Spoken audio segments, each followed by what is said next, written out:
ಶ್ರೀ ಗುರುಭ್ಯೋ ನಮಃ. ಇದು ಹರಿಕಥಾಮೃತಸಾರದ 204ನೇ ಭಾಗ.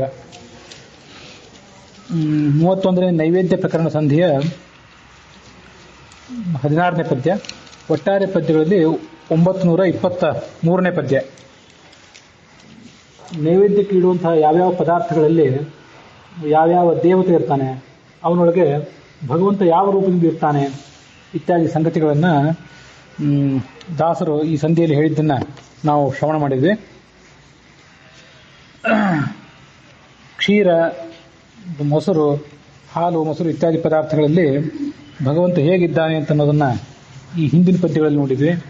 ಅಲ್ಲಿ ವಾಮನ ಅಂತ ಒಂದು ಶಬ್ದಕ್ಕೆ ಅರ್ಥವನ್ನು ಹೇಳೋದನ್ನು ನಾನು ಬಿಟ್ಟಿದ್ದೆ ನಿನ್ನೆ ದಿವಸ. ವಾಮನ ಅಂದರೆ ಕುಳ್ಳ ಆಕಾರವುಳ್ಳವನು ಅಂತ ಒಂದು ಅರ್ಥ ಅಲ್ಲದೆ, ಈ ಅತ್ಯದ್ಭುತವಾದ ಸೌಂದರ್ಯ ಇದ್ದವನು ಅಂತೂ ಕೂಡ ಹೀಗರ್ಥ. ವಾಮ ಅಂದರೆ ಸೌಂದರ್ಯವುಳ್ಳಂತಹ ಪುರುಷ, ಸೌಂದರ್ಯವುಳ್ಳಂತಹ ಸ್ತ್ರೀ, ಇವರಿಬ್ಬರನ್ನೂ ವಾಮ ಅಂತ ಕರೀತಾನೆ. ಹಾಗಾಗಿ ಆ ವಾಮನ ಅನ್ನೋ ಶಬ್ದಕ್ಕೂ ಕೂಡ ಅದೇ ಅರ್ಥ. ಅದೊಂದು ನಿನ್ನೆ ಹೇಳೋದ್ರಿಂದ ನಾನು ಬಿಟ್ಟಿದ್ದೆ. ಇವೆಲ್ಲ ಶಬ್ದಗಳು ವಿಷ್ಣು ಸಹಸ್ರನಾಮ ಮೊದಲಾದ ಮಹಾಮಂತ್ರಗಳಲ್ಲೂ ಕೂಡ ಬಂದಿರುವಂಥ ಮಂತ್ರಗಳು. ಅದಕ್ಕೆ ಪ್ರತ್ಯೇಕವಾದ ಅರ್ಥವನ್ನು ಸರ್ವಮೂಲಕ್ಕನುಸಾರವಾಗಿ ಬೇರೆ ಬೇರೆ ಭಾಷೆಗಳಲ್ಲಿ ಬಂದಿರುವಂಥ ಅರ್ಥವನ್ನು ಮುಂದೆ ನಾವು ನೋಡಬಹುದು. ಈಗ ಕೇವಲ ಒಂದು ಸ್ಥೂಲವಾದ ಅರ್ಥ ಅದನ್ನು ನೋಡೋಣ. ಗರುಡ ಸೂಪಕ್ಕೆ ಮಾನಿ, ಶ್ರೀಧರನು ದೇವತೆ, ಪತ್ರ ಶಾಖಕ್ಕೆ, ವರನೆನಿಪ ಮಿತ್ರಾಖ್ಯ ಸೂರ್ಯನು, ಋಷಿಕಪನ ಮೂರ್ತಿ. ಉರಗರಾಜನು ಫಲ ಸುಶಾಖಕ್ಕೆ ವರನೆನಿಸುವನು, ಪದ್ಮನಾಭನ ಸ್ಮರಿಸಿ ಭುಂಜಿಸುತಿಹರು ಬಲ್ಲವರು ಎಲ್ಲ ಕಾಲದಲ್ಲಿ. ಗರುಡ ಸೂಪಕ್ಕೆ ಮಾನಿ, ಸೂಪ ಅಂದರೆ ತೋವೆ, ಈ ಬೇಳೆಯಿಂದೇನು ತೋವೆ ಮಾಡಿರ್ತಾರೆ ಅದಕ್ಕೆ ಗರುಡ ಅಭಿಮಾನಿಯಾಗಿದ್ದಾನೆ. ಅವನೊಳಗೆ ಶ್ರೀಧರ ಅನ್ನುವ ಭಗವಂತ ನಿಯಾಮಕನಾಗಿದ್ದಾನೆ. ಶ್ರೀ ಅಂದರೆ ಲಕ್ಷ್ಮೀದೇವಿ, ಅವಳನ್ನು ತನ್ನ ಎದೆಯಲ್ಲಿ ಧಾರಣೆ ಮಾಡಿರುವಂಥವನು. ಎದೆಯಲ್ಲಿ ಅಥವಾ ತನ್ನ ಅರ್ಧ ಅಂಗದಲ್ಲಿ ಧಾರಣೆ ಮಾಡಿರುವಂಥ ಭಗವಂತ ಇದ್ದಾನೆ. ಆತ ಅದಕ್ಕೆ ನಿಯಾಮಕ ಅಂತ ತಿಳ್ಕೊಳ್ಬೇಕು. ಪತ್ರ ಶಾಖಗಳಿಗೆ, ಪತ್ರ ಅಂತಂದ್ರೆ ಈ ಸೊಪ್ಪು ಇತ್ಯಾದಿಗಳು, ಶಾಖ ಅಂದ್ರೆ ತರಕಾರಿಗಳು, ಇವುಗಳಿಗೆ ಮಿತ್ರ ಅಂತ ಕರೆಸ್ಕೊಂಡಿರುವಂಥ ಸೂರ್ಯ, ಮಿತ್ರ ಅನ್ನುವ ಒಬ್ಬ ಆದಿತ್ಯ, ದ್ವಾದಶ ಆದಿತ್ಯರಲ್ಲಿ ಒಬ್ಬ, ಅವನ ಅಭಿಮಾನಿಯಾಗಿದ್ದಾನೆ. ಅವನೊಳಗೆ ಋಷಿಕೇಶ ಅನ್ನುವ ಹೆಸರಿನ ಭಗವಂತ ವಾಚ್ಯನಾಗಿದ್ದಾನೆ.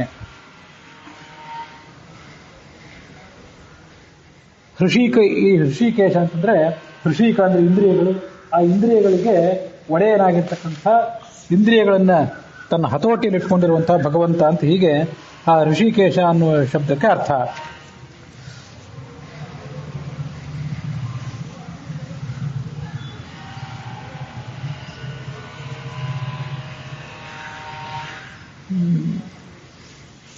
ಉರಗರಾಜನು ಫಲ ಸುಶಾಖಕ್ಕೆ, ಮುಂದೆ ಫಲ, ಹಣ್ಣು ಮೊದಲಾದವುಗಳಿಗೆ ಶೇಷ ಅಭಿಮಾನಿಯಾಗಿದ್ದಾನೆ. ಉರಗ ಅಂದ್ರೆ ಸರ್ಪ, ಆ ಉರಗ ರಾಜ ಅಂದ್ರೆ ಸರ್ಪಗಳ ಅಧಿಪತಿಯಾದಂಥ ಶೇಷ, ಅವನು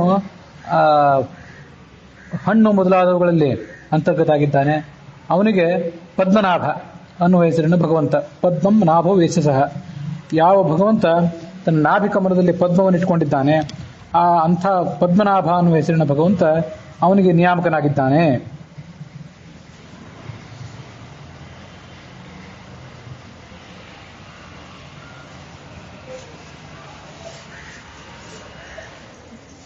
ಸ್ಮರಿಸಿ ಭುಂಜಿಸುತಿಹರು ಬಲ್ಲವರು ಎಲ್ಲ ಕಾಲದಲ್ಲಿ. ಅಂಥ ಪದ್ಮನಾಭನನ್ನ ಆಯಾ ವಸ್ತುಗಳಲ್ಲಿ, ಹಾಗೆ ಋಷಿಕೇಶನನ್ನ ಮತ್ತು ಶ್ರೀಧರನನ್ನ ಆಯಾ ವಸ್ತುಗಳಲ್ಲಿ ತಿಳಿದು ಬಲ್ಲವರು, ಜ್ಞಾನಿಗಳಾದವರು ಭೋಜನ ಮಾಡ್ತಾರೆ. ಗೌರಿ ಸರ್ವಾಮ್ಲ ಸ್ಥಳನಿಪಳು, ಗೌರಿ ಶೌರಿ ದಾಮೋದರನ ತಿಳಿಯುವುದು, ಗೌರಿಪ ಅನಾಮ್ಲಸ್ಥ ಸಂಕರ್ಷಣ ಚಿಂತಿಪುದು, ಸಾರ ಶರ್ಕರ ಗುಡದೊಳಗೆ ವೃತ್ರಾರಿ ಇರುತಿಹ, ವಾಸುದೇವನ ಸೂರಿಗಳು ಧೇನಿಪರು ಪರಮಾದರದಿ ಸರ್ವತ್ರ. ಸರ್ವಾಮ್ಲಸ್ಥ, ಸರ್ವ ಆಮ್ಲ ಅಂತಂದ್ರೆ ಎಲ್ಲಾ ರೀತಿಯಾದಂಥ ಹುಳಿ ಪದಾರ್ಥಗಳು. ಆ ಎಲ್ಲಾ ಹುಳಿ ಪದಾರ್ಥಗಳಲ್ಲೂ ನಿಂಬೆ, ಹುಣಸೆ ಹಣ್ಣು ಇತ್ಯಾದಿ ಎಲ್ಲಾ ಪದಾರ್ಥಗಳಲ್ಲೂ ಪಾರ್ವತಿ ಇದ್ದಾಳೆ, ಗೌರಿ ಇದ್ದಾಳೆ. ಅವಳೊಳಗೆ ದಾಮೋದರ ಅನ್ನುವ ಹೆಸರಿನ ಭಗವಂತ ಇದ್ದಾನೆ. ಶೌರಿ ಅಂದ್ರೆ ಕೃಷ್ಣ, ಶೌರಿ ದಾಮೋದರನ್ನು ತಿಳಿಯುವುದು. ದಾಮೋದರ ಅನ್ನೋ ಹೆಸರಿನ ಭಗವಂತ ಅಲ್ಲಿ ಇದ್ದಾನೆ ಅಂತ ತಿಳ್ಕೊಳ್ಬೇಕು. ಉದರ ಅಂದ್ರೆ ಹೊಟ್ಟೆ, ದಾಮ ಅಂದ್ರೆ ಆ ಹೊಟ್ಟೆಗೆ ಹಗ್ಗ ಬಿಗಿದುಕೊಂಡಿರುವಂತ ಕೃಷ್ಣ, ಆ ಕೃಷ್ಣನ ರೂಪ.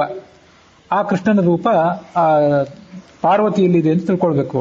ಶೌರಿ ದಾಮೋದರನ ತಿಳಿಯುವುದು, ಗೌರಿಪ ಅನಾಮ್ಲಸ್ಥ ಸಂಕರ್ಷಣನ್ನು ಚಿಂತಿಪುದು. ಹುಳಿ ಇಲ್ಲದೆ ಇರುವಂತಹ ಸಿಹಿ ಪದಾರ್ಥಗಳಲ್ಲಿ, ಬೇರೆ ವಸ್ತುಗಳಲ್ಲಿ ಗೌರಿಪ, ಆ ಗೌರಿಗೆ ದೇವಿಗೆ ಅಧಿಪತಿಯಾದಂತಹ ಶಿವ ಅಭಿಮಾನಿಯಾಗಿದ್ದಾನೆ. ಆ ಶಿವನಲ್ಲಿ ಸಂಕರ್ಷಣ ಅನ್ನುವ ಹೆಸರಿನ ಭಗವಂತ ಇದ್ದಾನೆ. ಸಂಕರ್ಷಣ ಅಂತಂದ್ರೆ ಸಂಕರ್ಷಣ, ಚೆನ್ನಾಗಿ ಎಲ್ಲಾನು ತನ್ನ ಕಡೆ ಸೆಳೆದುಕೊಂಡು ಬಿಡುವವನು, ಜಗತ್ತೆಲ್ಲವನ್ನು ತಾನು ನಾಶ ಮಾಡುವವನು ಅಂತ ಹೀಗರ್ಥ. ಅಂಥ ಸಂಕರ್ಷಣ ಅನ್ನುವ ಶಬ್ದದಿಂದ ವಾಚ್ಯನಾದ ಭಗವಂತ ಆ ಶಿವನೊಳಗಿದ್ದಾನೆ.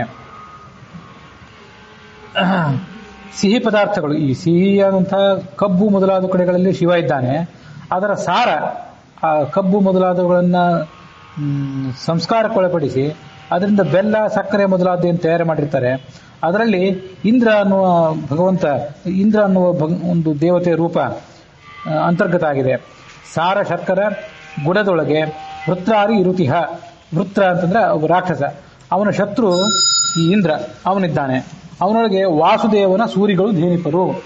ವಾಸುದೇವ ಅನ್ನುವ ಹೆಸರಿನ ಭಗವಂತ ಅವನೊಳಗಿದ್ದಾನೆ. ವಾಸುದೇವ ಅಂತಂದ್ರೆ ವಾಸನಾದ್ ವಾಸುದೇವೋಸಿ ವಾಸಿತಂತೆ ಜಗತ್ರಯಂ ಸರ್ವಭೂತ ನಿವಾಸೋಸಿ ವಾಸುದೇವ ನಮೋಸ್ತುತೆ. ಭಗವಂತನಿಗೆ ವಾಸುದೇವ ಅಂತ ಯಾಕೆ ಕರೀತಾರೆ ಅಂತಂದ್ರೆ, ಈ ಜಗತ್ತೆಲ್ಲವನ್ನು ಕೂಡ ಆತ ಆವರಿಸಿಕೊಂಡಿದ್ದಾನೆ.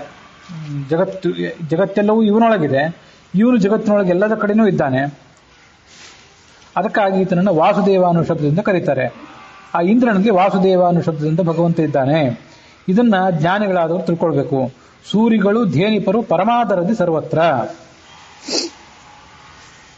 ಗೌರಿ ಸರ್ವಾಮ್ಲ ವಸ್ತುಸ್ಥ ತತ್ರ ದಾಮೋದರ ಸ್ಮೃತಃ ಅನಾಮ್ಲ ದ್ರವ್ಯಗೋ ರುದ್ರಃ ಚಿಂತ್ಯಃ ಸಂಕರ್ಷಣಃ ಪರಃ ಶರ್ಕರ ಗುಡಪಶಕ್ರಃ ವಾಸುದೇವಸ್ತು ತತ್ರಗಃ.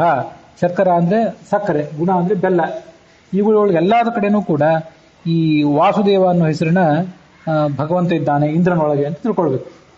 ಈ ಸರ್ವಮೂಲದಲ್ಲಿ ಈ ಎಷ್ಟೋ ಶಬ್ದಗಳಿಗೆ ನಾವು ಅರ್ಥವನ್ನು ನೋಡ್ತೇವೆ. ಕೆಲವು ಶಬ್ದಗಳಿಗೆ ನಮಗೆ ಸರ್ವಮೂಲದಲ್ಲಿ ಇದ್ರೂ ಕೂಡ ನಮಗೆ ಆ ಸಂದರ್ಭದಲ್ಲಿ ನೆನಪು ಬರಲಿಕ್ಕಿಲ್ಲ. ಆದರೆ ಈ ವಾಸುದೇವ,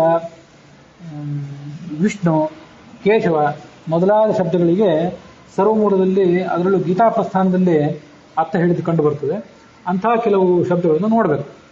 ಗೀತಾ ಪ್ರಸ್ಥಾನದಲ್ಲಿ 10ನೇ ಅಧ್ಯಾಯದಲ್ಲಿ, ಅದು 32ನೇ ಶ್ಲೋಕ, ಅದಕ್ಕೆ ವಾಸುದೇವ ಅನ್ನೋ ಶಬ್ದಕ್ಕೆ ಸಂಬಂಧಪಟ್ಟಂತೆ ಕೆಲವು ಅರ್ಥಗಳನ್ನು ಹೇಳಿದ್ದು ನೋಡ್ತೀವಿ.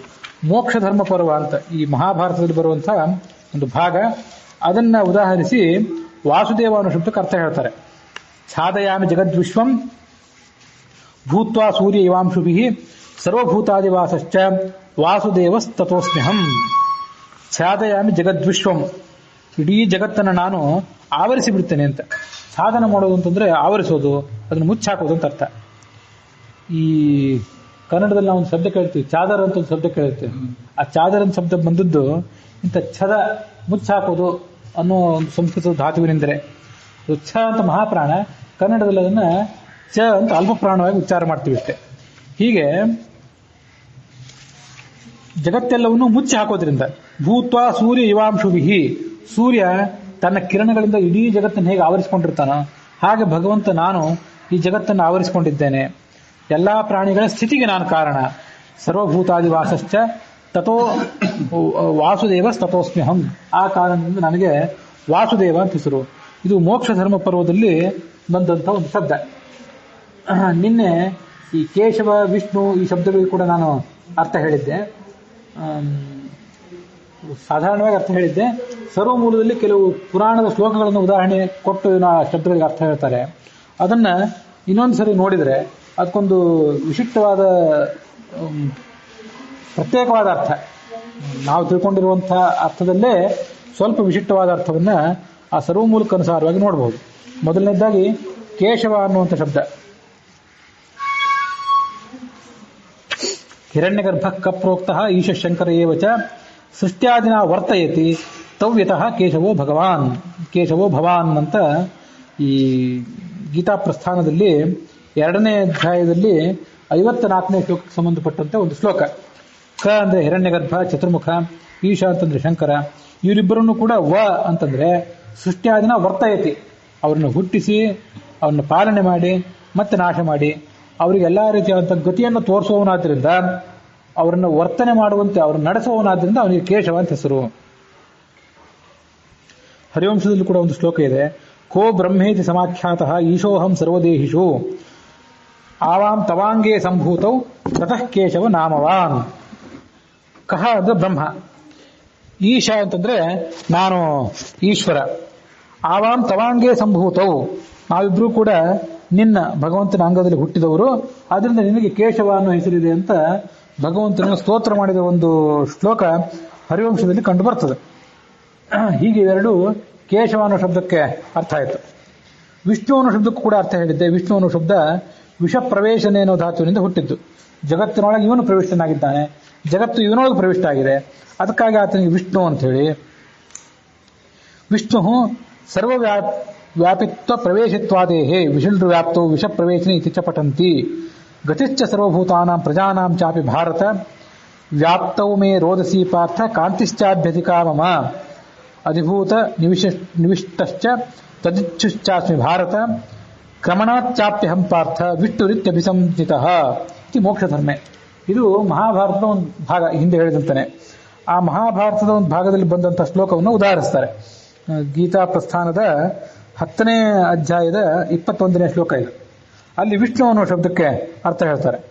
ಗತಿಶ್ಚ ಸರ್ವಭೂತಾನಾಂ, ಎಲ್ಲಾ ಈ ಜಗತ್ತಿನ ಎಲ್ಲಾ ಚೇತನಗಳ ಎಲ್ಲಾ ಜಡಗಳ ಪ್ರವೃತ್ತಿಗೆ ನಾನು ಕಾರಣ. ವ್ಯಾಪ್ತವೇ ರೋದಸಿ, ಪೃಥ್ವಿ ಮತ್ತು ಆಕಾಶ ಇವೆರಡನ್ನು ನಾನು ವ್ಯಾಪಿಸಿಕೊಂಡಿದ್ದೇನೆ. ಕಾಂತಿಶ್ಚ ಅಭ್ಯಧಿಕಾಮಮ, ಎಲ್ಲ ಕಡೆ ವ್ಯಾಪಿಸಿಕೊಂಡಿರೋದ್ರಿಂದ ನನ್ನ ಪ್ರಕಾಶ ಕೂಡ ಎಲ್ಲ ಕಡೆ ಹರಡಿದೆ. ಅಧಿಭೂತ ನಿವಿಷ್ಟಶ್ಚ ತದಿಚ್ಛುಶ್ಚಾಸ್ಮಿ ಭಾರತ, ಈ ತ್ರಿವಿಕ್ರಮ ಅನ್ನೋ ರೂಪದಿಂದ 3 ಲೋಕಗಳನ್ನು ನಾನು ಆವರಿಸಿಕೊಂಡಿದ್ದೇನೆ. ಹಾಗಾಗಿ ನನಗೆ ವಿಷ್ಣು ಅಂತ ಹೆಸರಿದೆ. ಕ್ರಮಣಾಚ್ಚಾಪ್ಯಹಂ ಪಾರ್ಥ ವಿಷ್ಣುರಿತ್ಯಭಿಸಂಹಿತಃ. ಕ್ರಮಣ ಅಂದ್ರೆ ಈ ಹೆಜ್ಜೆ ಇಡೋದು. ನಿನ್ನೆ ಹೇಳಿದೆ ನಾನು, ಕ್ರಮ ಅಂದ್ರೆ ಹೆಜ್ಜೆ ಇಡೋದು, ಸ್ಟೆಪ್ ತಗೊಳ್ಳೋದು ಅಂತ ಅರ್ಥ. ತ್ರಿವಿಕ್ರಮ ರೂಪದಿಂದ ತ್ರಿಲೋಕವನ್ನು ಆವರಿಸಿಕೊಂಡಿದ್ದರಿಂದ, ಅಧಿಭೂತಗಳಲ್ಲೆಲ್ಲ ಕಡೆ ಅಂತರ್ಯಾಮಿ ವ್ಯಾಪಿಸಿದ್ರಿಂದ, ಅವುಗಳಿಗೆ ಜನ್ಮಾದಿಗಳನ್ನು ಕೊಟ್ಟಿದ್ದರಿಂದ, ಈ ಒಟ್ಟು 6 ಕಾರಣಗಳಿಂದ ನನಗೆ ವಿಷ್ಣು ಅಂತ ಹೆಸರಿದೆ. ವಿಷ್ಣು ಅನ್ನೋ ಶಬ್ದಕ್ಕೇನೆ 6 ಅರ್ಥಗಳು, ಒಂದೇ ಅರ್ಥದಲ್ಲಿ 6 ಪ್ರಭೇದಗಳನ್ನು ತಿಳ್ಕೊಳ್ಬೇಕು. ಹೀಗೆ ವಿಷ್ಣು ಕೇಶವ ಈ 2 ಶಬ್ದಗಳಿಗೆ ನಿನ್ನೆ ಅರ್ಥ ನೋಡಿದ್ದು. ಅದರಲ್ಲೇ ಒಂದು ಸ್ವಲ್ಪ ವಿಶಿಷ್ಟವಾದಂಥ ಅರ್ಥ ಇದೆ.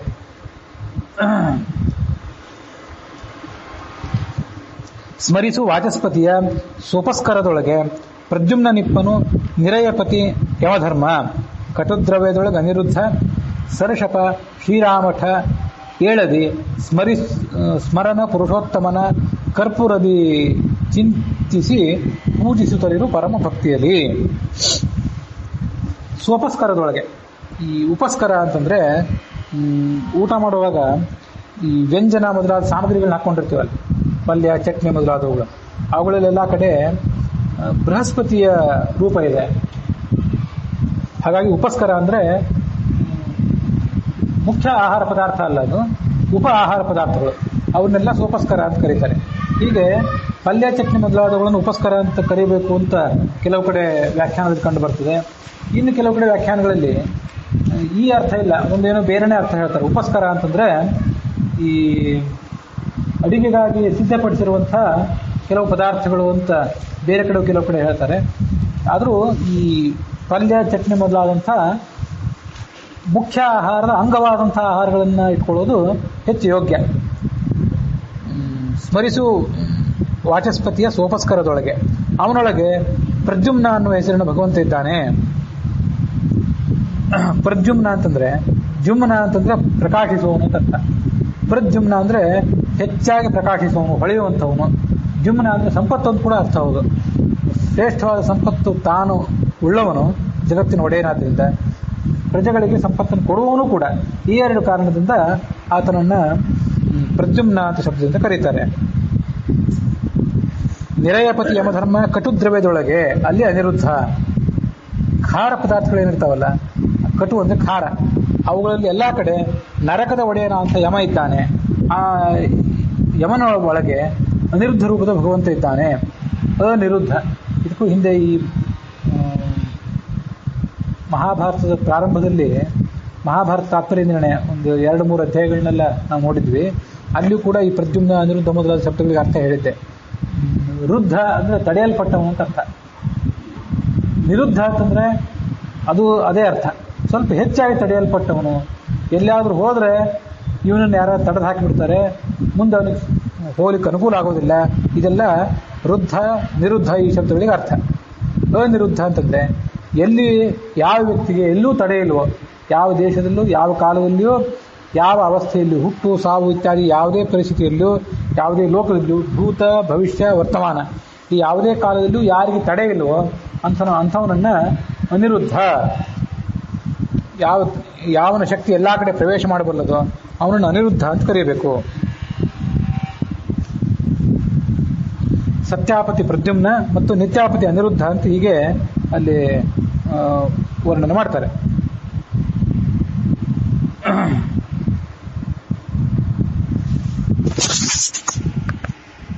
ಈ ಕೇಶವಾದಿ 24 ರೂಪಗಳೇನಿವೆ, ಆ ರೂಪಗಳಿಗೆ ಲಕ್ಷ್ಮೀದೇವಿ ಯಾವ ರೂಪದಿಂದ ಪತ್ನಿಯಾಗಿರ್ತಾಳೆ ಅಂತ ಅನ್ನೋದನ್ನ ನಿನ್ನೆ ಕೆಲವು ಹೇಳಿದೆ. ಇವತ್ತು ಅದು ಹೇಳಲಿಕ್ಕೆ ಹೋಗಲಿಲ್ಲ, ಕೆಲವಾದರೂ ನಡು ಹೇಳಿದೆ. ಯಾಕೆ ಅದನ್ನು ಹೆಚ್ಚು ಹೇಳಲಿಲ್ಲ ಅಂದರೆ ಅದು ಸರ್ವಮೂಲದಲ್ಲಿ ಎಲ್ಲೂ ಬಂದಿಲ್ಲದೆ ಇರುವಂಥ ಸಂಗತಿ. ಆದರೆ ಪುರಾಣಗಳು ಯಾವುದೋ ಕೆಲವು ವ್ಯಾಖ್ಯಾನಗಳು ಅಲ್ಲಿ ಅಂಥ ವಿಷಯಗಳನ್ನು ನೋಡ್ತೇವೆ. ಬೇರೆ ಬೇರೆ ಗ್ರಂಥಗಳಲ್ಲಿ ಬೇರೆ ಬೇರೆ ಹೆಸರುಗಳನ್ನೇ ಕೊಡ್ತಾರೆ. ನಿತ್ಯಾಪತಿ ಅನಿರುದ್ಧ ಅಂತ ಕೆಲವು ಕಡೆ ಕೊಡ್ತಾರೆ. ಆನಂದ ಅಂತ ಲಕ್ಷ್ಮೀ ದೇವಿಯ ರೂಪ, ಅದಕ್ಕೆ ಅನಿರುದ್ಧ ಅನ್ನುವ ರೂಪದ ಭಗವಂತ ಒಡೆಯ ಅಂತ ಹೀಗೆ ಕೆಲವು ಕಡೆ ಹೇಳ್ತಾರೆ. ಹಾಗಾಗಿ ಇದಕ್ಕೆ ಸರಿಯಾದ ಸ್ಪಷ್ಟವಾದ ಆಧಾರ ಏನೂ ಇಲ್ಲ.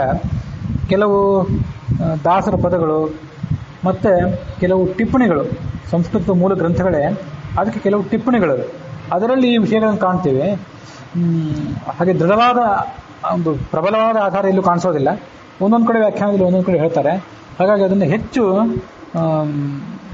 ವಿವಾದಕ್ಕೆ ಆಸ್ಪದ ಇಲ್ಲದೇ ಇರುವಂತೆ ಅನುಸಂಧಾನ ಮಾಡೋದು ಕಷ್ಟನೇ ಸ್ವಲ್ಪ. ಹಾಗಾಗಿ ತತ್ವನ್ಯಾಸದಲ್ಲಿಯೂ ಕೂಡ ಆ 24 ತತ್ವಗಳಲ್ಲಿ 24 ಭಗವಂತನ ರೂಪಗಳನ್ನು ಧ್ಯಾನ ಮಾಡುವಾಗ ಆ ಲಕ್ಷ್ಮೀದೇವಿ ರೂಪಗಳನ್ನು ಕೂಡ ಅದರ ಜೊತೆಗೆ ಧ್ಯಾನ ಮಾಡಬೇಕು ಅಂತ ಒಂದು ವೇಳೆ ಹೊರಟ್ರೆ ಅದಕ್ಕೆ ಪ್ರಬಲವಾದ ಆಧಾರಗಳು ಎಲ್ಲ ಕಡೆ ಸಿಗೋದಿಲ್ಲ. ಸಿಕ್ಕರೆ ನಾವು ಯಾರಿಗಾದರೂ ಅದರಿಂದ ಆ ಅರ್ಥವನ್ನು ಮತ್ತು ಆ ಶಬ್ದವನ್ನು ತಗೊಂಡಿದ್ದರಿಂದ ಅವ್ರಿಗೆ ಅದೊಂದು ಸಮಾಧಾನ ಅಂತ ಅನಿಸಿದ್ರೆ ಅಂಥದನ್ನು ತಗೊಳ್ಬಹುದು. ಪ್ರಬಲವಾದ ಆಧಾರ ಇಲ್ಲದೆ ಇದ್ದರಿಂದ ಆ ಲಕ್ಷ್ಮೀದೇವಿಯ ರೂಪಗಳನ್ನು ಬಿಟ್ಟು ಒಟ್ಟಾರೆ ಲಕ್ಷ್ಮೀ ರಮಣನಾದಂಥ ಈ 24 ಭಗವಂತನ ರೂಪಗಳು ಅಂತ ತಿಳ್ಕೊಂಡ್ಬಿಟ್ರೆ ಅದರಿಂದಲೂ ಕೂಡ ಏನು ಹಾನಿ ಇಲ್ಲ. ಅದು ಅವರವರ ಭಾವನೆಗೆ ಬಿಟ್ಟದ್ದು. ಹೀಗೆ ಯಮಧರ್ಮದೊಳಗೆ ಅನಿರುದ್ಧ ಇದ್ದಾನೆ. ಸರ್ಷಪ ಶ್ರೀರಾಮಠ 7 ಸ್ಮರಣ. ಮುಂದೆ ಈ ಸಾಸಿವೆಯಲ್ಲಿ ಮತ್ತೆ ಇಂಗಿನಲ್ಲಿ ಮತ್ತು ಏಳ ಅಂದ್ರೆ ಏಲಕ್ಕಿ ಮತ್ತೆ ಕರ್ಪೂರದಲ್ಲಿ ಇವಿಷ್ಟರಲ್ಲಿ ಮನ್ಮಥ ಇದ್ದಾನೆ. ಆ ಮನ್ಮಥನೊಳಗೆ ಪುರುಷೋತ್ತಮ ಅನ್ನೋ ಶಬ್ದದಿಂದ ಭಗವಂತನನ್ನ ಉಪಾಸನೆ ಮಾಡಬೇಕು. ಪುರುಷೋತ್ತಮ ಅನ್ನೋ ಶಬ್ದದ ಅರ್ಥ ಹಿಂದೆ ಗೊತ್ತಿದ್ದೇ ಎಲ್ಲರಿಗೂ. ಎಲ್ಲಾ ಪುರುಷರಲ್ಲೂ ಈತ ಉತ್ತಮ. ಪುರುಷರು ಅಂದ್ರೆ ಕೇವಲ ಗಂಡಸರಲ್ಲ, ಕ್ಷರ ಪುರುಷರು ಮತ್ತು ಅಕ್ಷರ ಪುರುಷರು. ಕ್ಷರ ಪುರುಷರು ಅಂತಂದ್ರೆ ಯಾರ್ಯಾರು ಹುಟ್ಟಿ ಸಾಯ್ತಾರೆ ಅವರೆಲ್ಲರೂ ಕ್ಷರರೇ. ಕ್ಷುಲ್ಲಕ ಜೀವಿಯಿಂದ ಹಿಡಿದು ಚತುರ್ಮುಖ ಬ್ರಹ್ಮನ ತನಕ ಎಲ್ಲರೂ ಕ್ಷರರೇ. ಅಕ್ಷರ ಪುರುಷಳು ಅಂತಂದ್ರೆ ಲಕ್ಷ್ಮೀ ದೇವಿಯನ್ನು ಕೂಡ ಪುರುಷಳು ಅಂತಲೇ ಕರಿತೀವಿ. ಯಾಕೆಂದ್ರೆ ಅವಳಿಗೆ ಶರೀರದ ಹುಟ್ಟು ಇಲ್ಲ, ಶರೀರದ ನಾಶನೂ ಕೂಡ ಇಲ್ಲ. ಹಾಗಾಗಿ ಅವಳ ಅಕ್ಷರಗಳು, ಉಳಿದವರೆಲ್ಲ ಅಕ್ಷರರು. ಇವರಿಬ್ಬರನ್ನು ಮೀರಿ ನಿಂತವನಾದ್ದರಿಂದ ಪುರುಷೋತ್ತಮ ಈ ಶಬ್ದದಿಂದ ಕರೀತಾರೆ. ಸ್ಮರ ಅಂದ್ರೆ ಮನ್ಮಥ. ಶ್ರೀರಾಮಠ ಅಂತ ಶಬ್ದ ಇದೆ. ರಾಮಠ ಅಂತಂದ್ರೆ ಇಂಗು, ಶ್ರೀರಾಮಠ ಅಂತಂದ್ರೆ ಮಂಗಳಕರವಾದಂಥ ಅತ್ಯಂತ ರುಚಿಕಟ್ಟಾದಂಥ ಇಂಗು ಅಂತ ಹೀಗೆ ಅರ್ಥ ತಿಳ್ಕೊಳ್ಬಹುದು. ನಾಲಿಗಿಂದಲೇ ಸ್ವೀಕರಿಪ ರಸ ಪಾಲು ಮೊದಲಾದರೊಳಗೆ ಘೃತ ತೈಲ ಪಕ್ವ ಪದಾರ್ಥದೊಳಗಿಹ ಚಂದ್ರನಂದನನ ಪಾಲಿಸುವ ಅಧೋಕ್ಷಜನ ಚಿಂತಿಸು ಸ್ಥೂಲ ಕೂಷ್ಮಾಂಡ ತಿಲ ಮಾಷದ ಈ ದಲಿತ ಭಕ್ಷ್ಯದಲ್ಲಿ ದಕ್ಷನು ಲಕ್ಷ್ಮೀ ನರಸಿಂಹ. ಈ ಕೆಲವು ರಸ, ಹಾಲು ಮೊದಲಾದವುಗಳನ್ನ, ಎಣ್ಣೆ ಇತ್ಯಾದಿಗಳನ್ನ ನಾವು ನಾಲಿಗೆಯಿಂದ ಸ್ವೀಕಾರ ಮಾಡಬೇಕಾಗ್ತದೆ. ಕೈಯಿಂದಲೇ ತಿನ್ನಬೇಕಾಗಿಲ್ಲ. ಕುಡಿಯುವಂಥ ಕೆಲವು ಪದಾರ್ಥಗಳಿರ್ತವೆ, ನೆಕ್ಕುವಂಥ ಕೆಲವು ಪದಾರ್ಥಗಳಿರ್ತವೆ. ಅದಕ್ಕಾಗಿ ನಾಲಿಗಿಂದಲೇ ಸ್ವೀಕರಿಪ ಯಾವ ಪದಾರ್ಥಗಳನ್ನು ನಾಲಿಗೆಯ ಮೂಲಕ ಸ್ವೀಕಾರ ಮಾಡ್ತೀವೋ ಅಂಥ ರಸಗಳು ಹಾಲು ಮೊದಲಾದದ್ರೊಳಗೆ ಮತ್ತು ಘೃತ ಅಂದರೆ ತುಪ್ಪ, ತೈಲ ಪಕ್ವ ಪದಾರ್ಥದೊಳಗೆ, ಎಣ್ಣೆಯಿಂದ ತುಪ್ಪದಿಂದ ಕರೆದಂಥ ಪದಾರ್ಥದೊಳಗೆ ಚಂದ್ರನ ಮಗ ಬುಧ ಇದ್ದಾನೆ. ಅದರೊಳಗೆ ಅಧೋಕ್ಷಜ ಅನ್ನೋ ಹೆಸರಿನ ಭಗವಂತ ಇದ್ದಾನೆ. ಅಕ್ಷ ಅಂತಂದ್ರೆ ಇಂದ್ರಿಯಗಳು ಅಂತ ಅರ್ಥ. ಅಕ್ಷಜ ಅಂದ್ರೆ ಇಂದ್ರಿಯದಿಂದ ಹುಟ್ಟಿದಂಥ ಪ್ರತ್ಯಕ್ಷ. ಆ ಪ್ರತ್ಯಕ್ಷ ಪ್ರಮಾಣಕ್ಕಿಂತಲೂ ಮೇಲಿರುವಂಥವನು ಯಾವನು ಆ ಪ್ರತ್ಯಕ್ಷ ಪ್ರಮಾಣಗಳನ್ನು, ಪ್ರತ್ಯಕ್ಷದಿಂದ ಹುಟ್ಟಿದಂಥ ಎಲ್ಲಾ ಜ್ಞಾನವನ್ನು ತನ್ನ ಕೆಳಗೆ ನೂಕಿ ತಾನು ಅದಕ್ಕಿಂತ ಮೇಲಿದ್ದಾನೋ ಅವನನ್ನು ಅಧೋಕ್ಷಜ ಅನ್ನೋ ಶಬ್ದದಿಂದ ಕರೀಬೇಕು. ಅಂತೂ ಪ್ರತ್ಯಕ್ಷ ಪ್ರಮಾಣಕ್ಕೆ ನಿಲುಕದೇ ಇದ್ದವನು ಅಂತ ಅರ್ಥ. ಸ್ಥೂಲ ಕೂಷ್ಮಾಂಡ, ಆಮೇಲೆ ತಿಲ, ಮತ್ತೆ ಮುಂದೆ ಮಾಷಜ.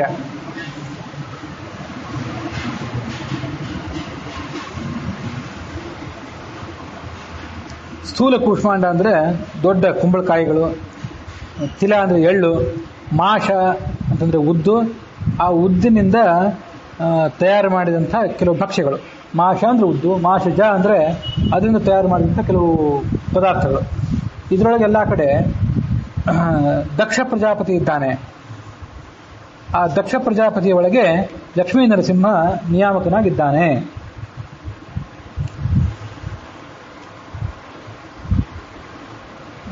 ಸ್ಥೂಲ ಕೂಷ್ಮಾಂಡ ಅಂದರೆ ಸಂಡಿಗೆ ಕುಂಬಳಕಾಯಿ ಅಂತ ಈ ಕೆಲವು ಕಡೆ ವ್ಯಾಖ್ಯಾನದಲ್ಲಿ ವರ್ಣನೆ ಮಾಡ್ತಾರೆ. ತೀರಾ ಸಣ್ಣ ಸಣ್ಣ ಕುಂಬಳಕಾಯಿ ಆದರೆ ಅದರೊಳಗೆ ಈ ನರಸಿಂಹ ಇರೋದಿಲ್ಲ. ಸ್ವಲ್ಪ ದೊಡ್ಡ ಕುಂಬಳಕಾಯಿನೇ ಆಗಬೇಕು ಅವನು ಇರೋದಾದ್ರೆ. ಸಂಡಿಗೆ ಕುಂಬಳಕಾಯಿ, ಬೂದ ಕುಂಬಳಕಾಯಿ ಇತ್ಯಾದಿಗಳು. ಮತ್ತು ಈ ಮಾಷ ಜ ಅಂತ ಶಬ್ದ ಪ್ರಯೋಗ ಮಾಡಿದ್ರಲ್ಲ, ಅದು ಜ ಅನ್ನೋದು ಉದ್ದಿನಿಂದ ತಯಾರು ಮಾಡಿದಂತ ಅಷ್ಟೇ ಅರ್ಥ ಅಲ್ಲ. ಆ ಜ ಅನ್ನೋದನ್ನ ಕುಂಬಳಕಾಯಿಂದ ತಯಾರು ಮಾಡಿದ್ದು, ಎಳ್ಳಿನಿಂದ ತಯಾರು ಮಾಡಿದ್ದು ಮತ್ತು ಉದ್ದಿನಿಂದ ತಯಾರು ಮಾಡಿದ್ದು, ಈ ಮೂರಕ್ಕೂ ಜ ಅನ್ನೋದನ್ನು ಹೊಂದಿಸ್ಬೇಕು. ಕೇವಲ ಮಾಷ ಅಂತ ಅನ್ನೋದಕ್ಕೆ ಹೊಂದಿಸಿದ್ದಲ್ಲ. ಹಾಗಾಗಿ ಕುಂಬಳಕಾಯಿಂದ ಮಾಡಿದಂಥ ಎಲ್ಲ ವ್ಯಂಜನಗಳು, ಭಕ್ಷ್ಯಗಳು, ಹಾಗೆ ಎಳ್ಳಿನಿಂದ ಮಾಡಿದಂಥ ಎಲ್ಲ ಪದಾರ್ಥಗಳು, ಉದ್ದಿನಿಂದ ಮಾಡಿದಂಥ ಎಲ್ಲ ಪದಾರ್ಥಗಳು, ಈ ಎಲ್ಲ ಹಪ್ಪಳ, ವಡೆ ಮೊದಲಾದವುಗಳು ಎಲ್ಲ ಕಡೆನೂ ಕೂಡ ದಕ್ಷ ಪ್ರಜಾಪತಿ ಇದ್ದಾನೆ. ಅವನೊಳಗೆ ಈ ಲಕ್ಷ್ಮೀ ನರಸಿಂಹ ಅಂತರ್ಯಾಮಿಯಾಗಿದ್ದಾನೆ.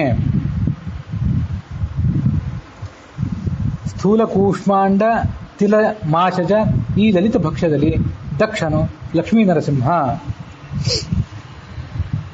ಚೋಷ್ಯ ಮಂಡಕ ತೈಲೇಯ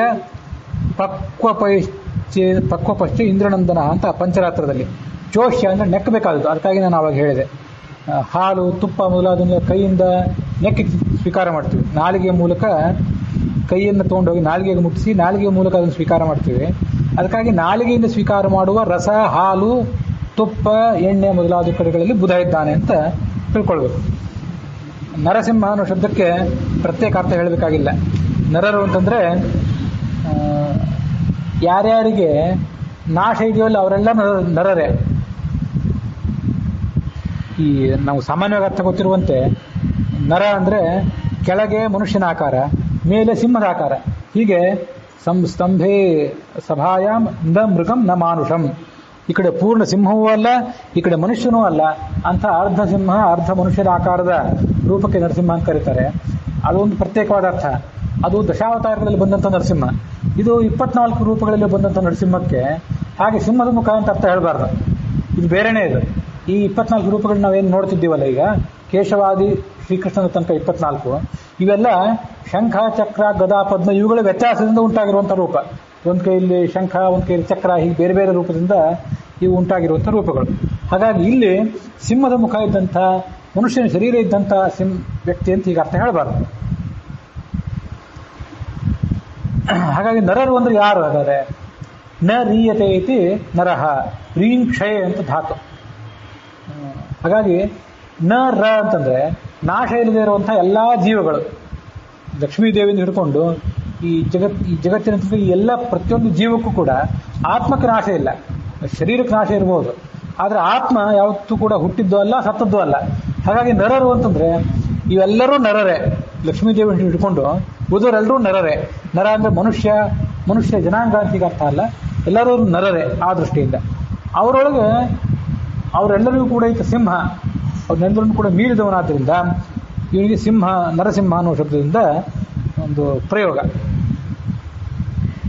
ಮನುವು ಮಾಷ ಸುಭಕ್ಷದಳು ಚಿಂತನೆ ಮಾಡು ಅಚ್ಯುತನ ನಿರುತಿ ಮನೆಯನಿಪ ಲವಣದಳು ಮರೆಯದೆ ಶ್ರೀ ಜನಾರ್ದನನ ನೆನಗುತ್ತಿರು ಫಲರಸಗಳು ಪ್ರಾಣನ ಉಪೇಂದ್ರನ ವೀಳ್ಯದೆಲೆಯಳು ಜೀವನದಿ ಹರಿರೂಪವನ್ನೇ ಕೊಂಡಾಡುತ್ತಲೇ ಸುಖಿಸುತ್ತಿರು.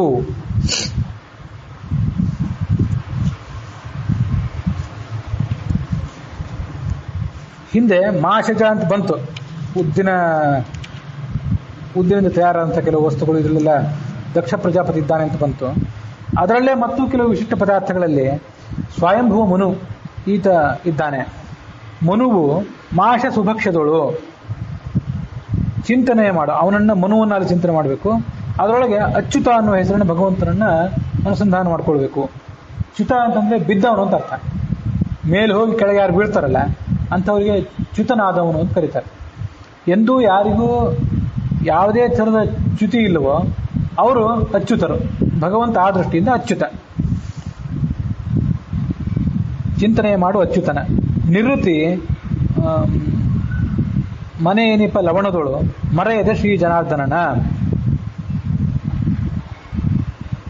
ಈ ಉಪ್ಪೇನಿದೆಯಲ್ಲ ಅದು ನಿವೃತ್ತಿಯ ನೆಲೆ. ನೈಋತ್ಯ ದಿಕ್ಕಿನ ಅಭಿಮಾನಿ ದೇವತೆ ಇದ್ದಾನೆ, ಪಶ್ಚಿಮ ಮತ್ತು ದಕ್ಷಿಣಗಳ ನಡುವೆ ಆತ ನಿವೃತ್ತಿ. ಆ ನಿವೃತ್ತಿ ಉಪ್ಪಿನಲ್ಲಿದ್ದಾನೆ. ಅವನಲ್ಲಿ ಜನಾರ್ದನ ಅನ್ನುವ ಹೆಸರಿನ ಭಗವಂತನನ್ನ ಅನುಸಂಧಾನ ಮಾಡ್ಕೊಳ್ಬೇಕು. ಜನಾರ್ದನ ಅಂತಂದ್ರೆ ಸಾಮಾನ್ಯವಾಗಿ ನಮಗೆಲ್ಲ ಗೊತ್ತಿರುವಂತೆ ಜನಂ ಅರ್ಧಯತಿ ಇತಿ ಜನಾರ್ದನ, ಜನರನ್ನೆಲ್ಲರನ್ನು ಕೂಡ ನಾಶ ಮಾಡುವಂಥವನು, ದುಃಖಕ್ಕೀಡು ಮಾಡುವಂಥವನು. ಅದಕ್ಕಾಗಿ ಆತನನ್ನು ಜನಾರ್ದನ ಅಂತ ಕರೀತಾರೆ.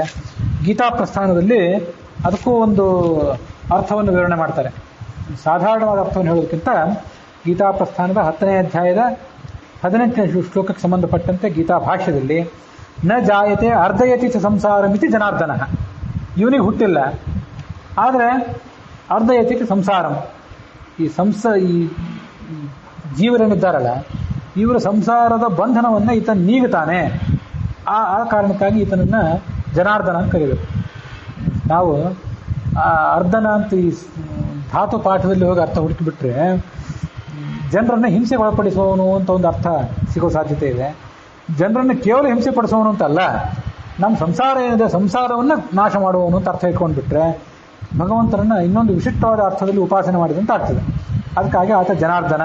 ಇದನ್ನು ಕೆಲವರು ಜನಾರ್ದನ ಅಂಥೇಳಿ ಮಹಾಪ್ರಾಣ ಬರೀತಾರೆ. ಅದು ಆ ಮೂಲ ಶಬ್ದ ಎಲ್ಲಿಂದ ಹುಟ್ಟಿತು ಅನ್ನೋದ್ರ ಪರಿಜ್ಞಾನ ಇಲ್ಲದೇ ಇದ್ದದ್ದು. ಅದಕ್ಕಾಗಿ ಜನ ಅರ್ಧನ ಸಣ್ಣದ ಬರೀಬೇಕು, ಮಹಾಪ್ರಾಣ ಅಲ್ಲ. ಬಾಭ್ರವ್ಯ ಶಾಖಾದಲ್ಲಿ ಸ ಭೂತಃ ಸ ಜನಾರ್ದನಃ ಇತಿ ಸ ಹ್ಯಾಸೀತ್ ಸ ನಾಸೀತ್ ಸೋ ಅರ್ಧಯತಿ. ಆ ಭಗವಂತನನ್ನ ಭೂತ ಅಂತ ಕರಿಬೇಕು. ಅವನು ಜನಾರ್ದನ. ಯಾಕೆಂದ್ರೆ ಅವನು ಅನಾದಿ ಕಾಲದಿಂದ ಇದ್ದಾನೆ, ಅವನೆಂದೂ ಹುಟ್ಟೋದಿಲ್ಲ, ಸಂಸಾರವನ್ನು ನಾಶ ಮಾಡ್ತಾನೆ. ಆ ಕಾರಣಕ್ಕಾಗಿ ಆತನ ಜನಾರ್ದನ. ಹೀಗೆ ಜನಾರ್ದನ ಅನ್ನೋ ಹೆಸರಿನ ಭಗವಂತನನ್ನ ಅಲ್ಲಿ ಉಪಾಸನೆ ಮಾಡಬೇಕು. ಮರೆಯದೆ ಶ್ರೀ ಜನಾರ್ದನನ. ಈ ಜನಾರ್ದನ ಅನ್ನೋ ರೂಪ ಇದೆಯಲ್ಲ, ಇದೇ ಈ ಎಲ್ಲ ಕಡೆ ವಿಷ್ಣುವಿನ ದೇವಾಲಯಗಳು ಅಂತ ನೋಡ್ತಿರ್ತೀವಲ್ಲ, ಅಲ್ಲೆಲ್ಲ ಕಡೆ ವಿಷ್ಣುವಿನ ದೇವಾಲಯ ಅಂತ ಅಂತೇವೆ. ಆದರೆ ಅವೆಲ್ಲ ವಿಷ್ಣುವಿನ ಮೂರ್ತಿಗಳಲ್ಲ. ವಿಷ್ಣುವಿನ ರೂಪಕ್ಕೆ, ಕೇಶವನ ರೂಪಕ್ಕೆ, ನಾರಾಯಣ, ಮಾಧವ, ಗೋವಿಂದ ಇತ್ಯಾದಿ ರೂಪಗಳಿಗೆ ಆ ಶಂಖ, ಚಕ್ರ, ಗದಾ, ಪದ್ಮ ಇವುಗಳ ಆರ್ಡರ್ ಇದೆಯಲ್ಲ, ಅದು ಒಂದೊಂದು ನಿರ್ದಿಷ್ಟವಾಗಿರಬೇಕಾಗ್ತದೆ.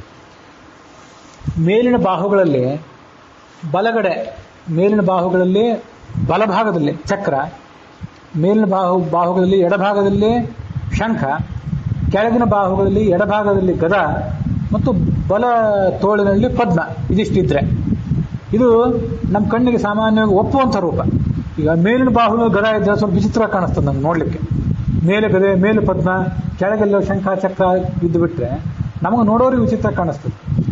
ನಮಗೆ ಹೆಚ್ಚು ಅಭ್ಯಸ್ತವಾದ ರೂಪ ಈ ವೆಂಕಟೇಶನ ರೂಪ ಇತ್ಯಾದಿ ಇದೆಲ್ಲ ಇಲ್ಲಿ ಭಗವಂತ ಚತುರ್ಭುಜನಾಗಿ ನಿಂತ್ಕೊಂಡಿದ್ದಾಗ ಮೇಲಿನ ಬಲಭುಜದಲ್ಲಿ ಚಕ್ರ ಇರಬೇಕು, ಮೇಲಿನ ಎಡಭುಜದಲ್ಲಿ ಶಂಖ ಇರಬೇಕು, ಕೆಳಗಿನ ಎಡಭುಜದಲ್ಲಿ ಗದಾ ಇರಬೇಕು ಮತ್ತು ಕೆಳಗಿನ ಬಲಭುಜದಲ್ಲಿ ಪದ್ಮ ಇರಬೇಕು. ಇದಿಷ್ಟಿದ್ರೆ ಅದು ಜನಾರ್ದನ ಮೂರ್ತಿ. ಆ ಜನಾರ್ದನ ಮೂರ್ತಿಯ ವರ್ಣನ ಇದು. ಆತ ಉಪ್ಪಿನಲ್ಲಿದ್ದಾನೆ ಅಂತ ತಿಳ್ಕೊಳ್ಬೇಕು. ಇದಿಷ್ಟು ವ್ಯತ್ಯಾಸ ಆಗಿಬಿಟ್ರೆ ಗದಾ ಪದ್ಮ ಶಂಖ ಚಕ್ರ ಇತ್ಯಾದಿ ವ್ಯತ್ಯಾಸ ಆಗಿಬಿಟ್ರೆ ಅವು ಬೇರೆ ಬೇರೆ ರೂಪಗಳಾಗ್ತವೆ. ವಿಷ್ಣು ದೇವಾಲಯ ಅಂತ ಅಂತೀವಿ, ವಸ್ತುತಃ ಅವೆಲ್ಲ ವಿಷ್ಣುವಿನ ರೂಪಗಳಲ್ಲ. ನಮಗೆ ಬಹುತೇಕ ಕಡೆ ಸಿಗೋದೆಲ್ಲ ಜನಾರ್ದನ ರೂಪನೇ. ಮರೆಯದೆ ಶ್ರೀ ಜನಾರ್ದನನ ನೆನೆವುತ್ತಿರೋ ಫಲರಸಗಳು ಪ್ರಾಣನ ಉಪೇಂದ್ರನ. ಇನ್ನ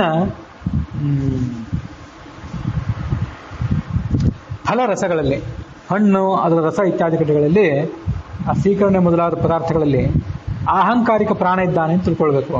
ಅವನೊಳಗೆ ಉಪೇಂದ್ರ ಅನ್ನೋ ಶಬ್ದದಿಂದ ಭಗವಂತ ಇದ್ದಾನೆ ಅಂತ ತಿಳ್ಕೊಳ್ಬೇಕು.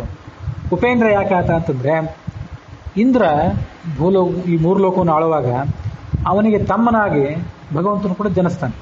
ನಾಯಕ ಉಪನಾಯಕ, ನಾಯಕನ ಸ್ವಲ್ಪ ಕೆಲಸವನ್ನು ಉಪನಾಯಕ ಹೇಗೆ ಮಾಡ್ತಾನೋ ಹಾಗೆ ಇಂದ್ರನ ತಮ್ಮನಾಗಿ ಆತನಿಗೆ ಸಹಕಾರಿಯಾಗಿ ಯಾವತ್ತೂ ಕೂಡ ಉಪೇಂದ್ರ ಇರ್ತಾನೆ ಪ್ರತಿಯೊಂದು ಮನ್ವಂತರದಲ್ಲಿ. ಹಾಗೆ ಈ ಭಗವಂತ ಈಗ ಉಪೇಂದ್ರನಾಗಿ ಜನಿಸಿದೆ. ವಿಷ್ಣುವೇ ಈ ಇಂದ್ರನಿಗೆ ಉಪೇಂದ್ರನಾಗಿ ಜನಿಸಿದ್ದರಿಂದ, ಅವನಿಗೆ ಸಹಾಯಕನಾಗಿ ತಮ್ಮನಾಗಿ ಜನಿಸಿದ್ದರಿಂದ ಅವನನ್ನು ಉಪೇಂದ್ರ ಅನ್ನೋ ಶಬ್ದದಿಂದ ಕರೆಯಬೇಕು. ಉಪೇಂದ್ರನ ವೀಳ್ಯದಲ್ಲಿ ಏಳು ದ್ಯುನದಿ, ತಿನ್ನುವ ಎಲೆ ಏನಿದೆಯಲ್ಲ ಅದರಲ್ಲಿ ಗಂಗಾ ನದಿ ಇದೆ ಅಂತ ತಿಳ್ಕೊಳ್ಬೇಕು. ಅದರಲ್ಲಿ ಹರಿ ಅನ್ನುವ ಹೆಸರಿನಿಂದ ಭಗವಂತ ಇದ್ದಾನೆ. ಹರಿ ಅಂದ್ರೆ ಪಾಪವನ್ನು ನಾಶ ಮಾಡುವುದು ಅಂತ ಅರ್ಥ. ಹರಣ ಅಂದ್ರೆ ತಗೊಂಡು ಹೋಗೋದು ಅಂತ ಅರ್ಥ, ಕಿತ್ಕೊಂಡು ಹೋಗೋದು ಅಂತ ಅರ್ಥ. ಹಾಗೆ ಪಾಪವನ್ನು ಪರಿಹಾರ ಮಾಡಿ ಸಂಸಾರವನ್ನು ಪರಿಹಾರ ಮಾಡುವನು ಯಾರಿದ್ದಾನಲ್ಲ ಆತ ಹರಿ. ಅವನು ಗಂಗಾ ನದಿಯಲ್ಲಿದ್ದಾನೆ. ಆ ಗಂಗಾ ನದಿ ನಮ್ಮ ಸ್ನಾನಪಾನಾದಿಗಳ ಮೂಲಕ ನಮ್ಮ ಪಾಪ ಪರಿಹಾರ ಮಾಡ್ತದೆ.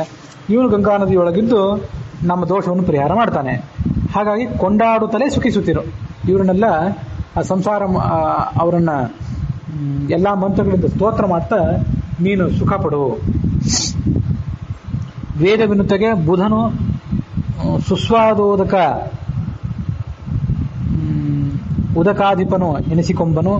ಶ್ರೀರಕೃಷ್ಣನ ತಿಳಿದು ಪೂಜಿಸುತ್ತಿರು ನಿರಂತರದಿ. ಸಾಧುಕರ್ಮಪ ಪುಷ್ಕರನು ಸುನಿವೇದಿತ ಪದಾರ್ಥಗಳ ಶುದ್ಧಿಯ ಗೈಸುತ್ತ ಹಂಸನಾಮಕಗೆ ಅರ್ಪಿಸುತ್ತಲಿಪ್ಪ. ವೇದ ವಿನುತೆಗೆ, ವೇದವಿಂದ ನಮಸ್ಕೃತನಾದಂಥ ಭಗವಂತ ಏನಿದ್ದಾನೆ ಅವನಿಗೆ ಈ ಬುಧನ ಬಗ್ಗೆ ಹಿಂದೆ ಬಂತು ಒಂದು ರೂಪದಿಂದ. ಈ ಹಾಲು ಮೊದಲಾದ ಕಡೆಗಳಲ್ಲಿ ಬುಧ ಇದ್ದಾನೆ ಅಂತ ಬಂತು. ಆ ಬುಧನೇ ಮತ್ತೂ ಒಂದು ಕಡೆ ಇದ್ದಾನೆ. ಎಲ್ಲಿ ಅಂತಂದ್ರೆ ಸಿಹಿನೀರು, ಸ್ವಾದೋದಕ, ಸುಸ್ವಾದೋದಕ, ಅಥವಾ ಅದನ್ನು ಕೆಲವು ಕಡೆ ಸುಸ್ವಾದೂದಕ ಅಂತಲೂ ಕರೀತಾರೆ. ಎರಡೂ ತಪ್ಪೇನಲ್ಲ, ಸ್ವಾದು ಪ್ಲಸ್ ಉದಕ, ಅದು ಸವರ್ಣ ದೀರ್ಘ ಸಂಧಿಯಾಗಿ ಸ್ವಾದೂದಕ. ಸುಸ್ವಾದ ಉದಕ, ಒಳ್ಳೆ ರುಚಿ ಉಳ್ಳಂಥ ನೀರು. ಅದಕ್ಕಾಗಿ ಸು ಅಂತ ಸೇರ್ಕೊಂಡಾಗ ಸುಸ್ವಾದೋದಕ ಅಂತೇಳಿ, ದೋ ಅನ್ನೋದು ಸರಿ. ಆದರೆ ಕೇವಲ ಸ್ವಾದೋದಕ ಅಂತ ಶಬ್ದ ತಪ್ಪು. ಸ್ವಾದು ಪ್ಲಸ್ ಉದಕ ಸ್ವಾದೂದಕ ಅನ್ಬೇಕು. ಭಗವಂತನಿಗೆ ಅದನ್ನೆಲ್ಲ ನೈವೇದ್ಯಕ್ಕಿಡುವಾಗ ಆ ಶಬ್ದಗಳನ್ನು ಯಾವ ಸಂಧಿ, ಯಾವ ವ್ಯಾಕರಣ ನಿಯಮ ಪ್ರಕಾರವಾಗಿ ಉಚ್ಚಾರ ಮಾಡಬೇಕು ಅನ್ನೋದನ್ನು ತಿಳ್ಕೊಂಡಿರ್ಬೇಕು. ಸು ಅಂತ ಹಿಂದೆ ಸೇರಿದಾಗ ವಿಷಯ ಬೇರೆ. ಸಾಮಾನ್ಯವಾಗಿ ಸ್ವಾದು ಅಂತ ಇಷ್ಟೇ ಶಬ್ದ ಪ್ರಯೋಗ ಮಾಡೋದಾದ್ರೆ ಸ್ವಾದೂದಕ ಅಂತ, ಸ್ವಾದೂ ಅಂತ ದೀರ್ಘವಾಗಿ ಹೆಚ್ಚು ಉಪಯುಕ್ತ.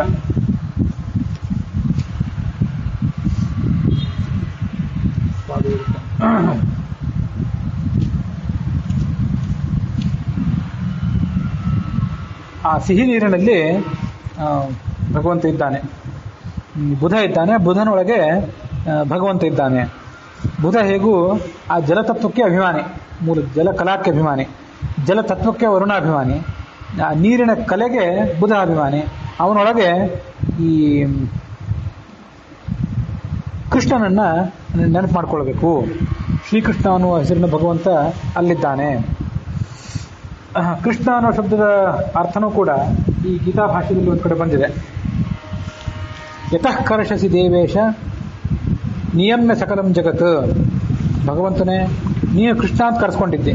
ಯಾಕೆ ಕೃಷ್ಣ ಅಂತ ಕರೆಸ್ಕೊಂಡಿದ್ದಿ ಅಂತಂದ್ರೆ, ಕರ್ಷಸಿ ಜಗತ್ತೆಲ್ಲವೂ ಕೂಡ ನಿನ್ನ ಕಡೆ ಎಳ್ಕೊಳ್ತಿ. ನಿಯಮ್ಯ ಸಕಲಂ ಜಗತ್, ಜಗತ್ತೆಲ್ಲವನ್ನು ಹತೋಟಿಯಲ್ಲಿ ಇಟ್ಕೊಂಡಿದ್ದಿ, ನಿನ್ನ ಕಡೆ ಎಳ್ಕೊಳ್ತಿ.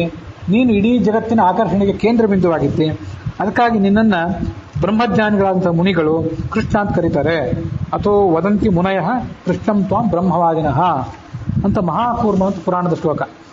ಹಾಗೆ ಕೇವಲ ಕರ್ಷಸೀತಿ ಕೃಷ್ಣ ಅಂತ ಅಷ್ಟೇ ಅರ್ಥ ಹೇಳುವ ಬದಲು ಸರ್ವಮೂಲದಲ್ಲಿ ಬಂದಂತಹ ಪುರಾಣಗಳ ಮೂಲಕವಾಗಿದೆ ಅಂತ ತಿಳ್ಕೊಂಡ್ರೆ ಅದು ಸ್ವಲ್ಪ ಅದೊಂದು ವೈಶಿಷ್ಟ್ಯ ಇರ್ತದೆ. ಅದಕ್ಕಾಗಿ ಆ ಸರ್ವಮೂಲಗಳ ಒಂದು ಅವಲೋಕನವನ್ನು ಕೂಡ ನಾವು ಮಾಡಬೇಕು. ಶ್ರೀಧ ಕೃಷ್ಣನ ಸಂಪತ್ತನ್ನು ಕೊಡುವಂತಹ ಕೃಷ್ಣನನ್ನು ಅಲ್ಲಿ ತಿಳಿದು ಪೂಜೆ ಮಾಡಬೇಕು ನಿರಂತರವಾಗಿ. ಸಾಧು ಕರ್ಮಪ ಪುಷ್ಕರನು ಸುನಿವೇದಿತ ಪದಾರ್ಥಗಳ ಶುದ್ಧಿಯ ಗೈದು ಗೈಸುತ್ತ ಅವನೇನ್ ಮಾಡ್ತಾನೆ, ಈ ಪುಷ್ಕರ ನಮ್ಮೆಲ್ಲಾ ಕರ್ಮಗಳನ್ನು ನಾವು ಪೂಜೆ ಮಾಡುವಂಥ, ನಾವು ಪ್ರತಿನಿತ್ಯ ಮಾಡುವಂಥ ಸಂಧ್ಯಾ ವಂದನೆ, ದೇವರ ಪೂಜೆ ಇತ್ಯಾದಿ ಎಲ್ಲಾ ಕರ್ಮಗಳನ್ನು ಕೂಡ ಈ ಪುಷ್ಕರ ಅವನೇ ಮಾಡಿಸುವವನು. ಆ ಪುಷ್ಕರ ನಾವು ಭಗವಂತನಿಗಾಗಿ ನಿವೇದನೆ ಮಾಡಲಿಕ್ಕೆ ಅಂತ ಏನು ಪದಾರ್ಥಗಳನ್ನು ಇಟ್ಟಿರ್ತೀವಲ್ಲ, ಆ ಎಲ್ಲಾ ಪದಾರ್ಥಗಳನ್ನ ಸ್ವಚ್ಛ ಮಾಡಿ, ಆ ಪದಾರ್ಥಗಳಲ್ಲಿ ನಾನಾ ಥರದ ದೋಷ ಇರಬಹುದು, ಆ ದೋಷಗಳನ್ನೆಲ್ಲ ತೊಳೆದು ಆ ಭಗವಂತನ ನಿವೇದನೆಗಾಗಿ ಸಿದ್ಧಪಡಿಸುವವನು ಅವನು. ಅದಕ್ಕಾಗಿ ಅವನನ್ನು ಅಲ್ಲಿ ಚಿಂತನೆ ಮಾಡಬೇಕು.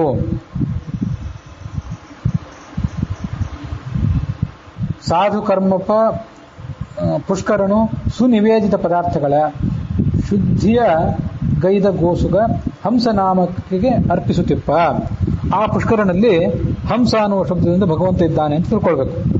ಹಂಸ ಅಂತಂದ್ರೆ ಶುದ್ಧ ಅಂತ ಅರ್ಥ. ಹಿಂದೆ ಅದಕ್ಕೂ ಕೂಡ ಅರ್ಥ ಹೇಳಿದ್ದೆ.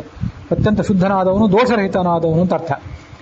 ಆ ಪುಷ್ಕರ ಆ ನಿವೇದಿತ ಪದಾರ್ಥಗಳಲ್ಲಿರುವ ದೋಷವನ್ನೆಲ್ಲ ಪರಿಹಾರ ಮಾಡ್ತಾನೆ. ಆ ಪದಾರ್ಥ ಆವಾಗ ದೋಷರಹಿತನಾದಂತಹ ಭಗವಂತನ ನಿವೇದನೆಗೆ ಸಿದ್ಧ ಆಗ್ತದೆ. ಇವತ್ತು ಈ ಎಲ್ಲಾ ಪದಾರ್ಥಗಳನ್ನ ಅದರೊಳಗಿರುವಂತಹ ರೂಪಗಳನ್ನೆಲ್ಲ ನಾವು ಚಿಂತನೆ ಮಾಡುವುದನ್ನು ಮರೆತು ಬಿಟ್ಟಿದ್ದೇವೆ. ವಸ್ತುತಃ ಇದನ್ನೆಲ್ಲ ಬಾಯ್ಪಾಠ ಹೇಳುವಂತ ವ್ಯಕ್ತಿಗಳಿದ್ದಾರೆ, ಇವತ್ತು ಇದ್ದಾರೆ. ಊಟಕ್ಕೆ ಕೂತ್ಕೊಂಡಾಗ ಏನು ಬೇಕು, ಅನ್ನ ಬೇಕು, ಸಾರು ಬೇಕು ಅಂತ ಹೇಳೋದಿಲ್ಲ ಎಷ್ಟೋ ಜನ. ಆ ಅನ್ನಕ್ಕೆ ಅಭಿಮಾನಿಯಾದ ಭಗವಂತನ ರೂಪವನ್ನು ಹೇಳ್ತಾರೆ, ಹೆಚ್ಚಿನ ಮಾತೇ ಆಡೋದಿಲ್ಲ ಅವರು. ಊಟಕ್ಕೆ ಕೂತ್ಕೊಂಡಾಗ ಮಾತಾಡಬಾರ್ದು ಅಂತ ಸಂಪ್ರದಾಯ. ಅದು ಅನ್ನ ಬೇಕು, ಸಾರು ಬೇಕು, ಹುಳಿ ಮೊಸರು ಬೇಕು ಅಂತ ಹೇಗೆ ಹೇಳಬೇಕು? ಅದಕ್ಕೆ ಒಳಗಿರುವಂಥ ಭಗವಂತನ ರೂಪ ಹೇಳ್ತಾರೆ. ಆ ಮೂಲಕ ಅದು ಬಡಿಸೋರಿಗೂ ಗೊತ್ತಿರ್ತದೆ, ಅವ್ರಿಗೆ ಗೊತ್ತಿದ್ರೆ ಅವ್ರು ಅದನ್ನು ತರ್ತಾರೆ. ಇಷ್ಟು ಕಟ್ಟುನಿಟ್ಟಾಗಿ ಇಲ್ಲೆಲ್ಲ ಹೇಳಿರುವಂಥ ಶಾಸ್ತ್ರೀಯ ಸಂಗತಿಗಳನ್ನು ಅನುಸಂಧಾನ ಮಾಡೋರಿದ್ದಾರೆ. ನಾವು ಅದನ್ನು ತಿಳಿದು ಮಾಡಬೇಕೆಲ್ಲನೂ ಕೂಡ. ಹಂಸನಾಮಕಗೆ ಅರ್ಪಿಸುತ್ತಲಿಪ್ಪ.